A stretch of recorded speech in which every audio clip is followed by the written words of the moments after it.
Hello, I'm going to talk about my um, weekly update number 8. So just to recap, I'm trying to teach a group of robots to stack on top of each other using 2 different neural networks, one which is distributive, one versus the other one being a hive mind. The original goal this week was going to be kind of an overflow, but I have some updated goals here. So I am now keeping track of the individual's fitness and the group fitness for every generation. I have changed my fitness function quite a bit, and I'll go over that in a second. I have dampened the initialization of the synapses on the first go of it to kind of let them be closer to 0, maybe having a little bit less stimulus that way, and then letting evolution kind of take it the rest of the way. Added recurrent connections to both the hive mind and distributive for their hidden layers, and I have done some tweaks to when evolution is modifying the synapses. Now, a lot of these are invisible changes, so I'll talk about a little bit about the fitness.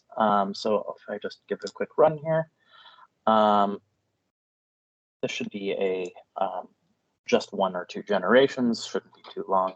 But the idea is that I now have a fitness that is sensing whether the top sensor of the bot is active, a distance from 0, 0, what I'm calling a dormancy fitness.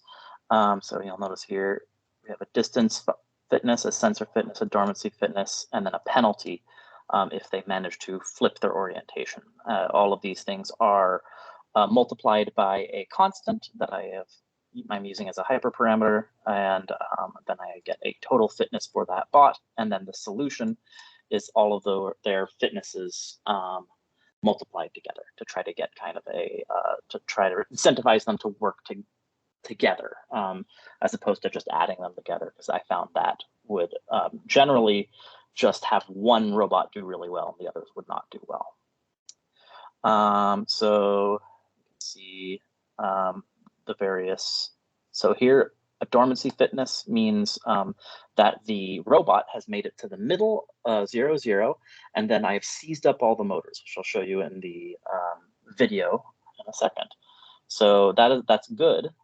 When that happens, it also prevents them from walking too far. I found that in the case where they did not have the seizing up of the motors, they were kind of being taught to just make it to the middle at the end of the run, which was kind of just making them walk very poorly.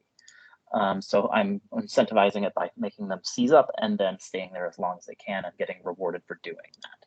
So I don't know which one won out, but I will drag this guy to the middle just to show you what that looks like. So that guy's arms all spread out, and that is the seizing. And hopefully the idea is that when they're like that, the other robots might be able to crawl on top and activate this guy's top sensor to get the top sensor fitness. And so next week, I will be I'm going to be running this every night, and hopefully we'll get to see some results between the 2 neural networks that I've put together.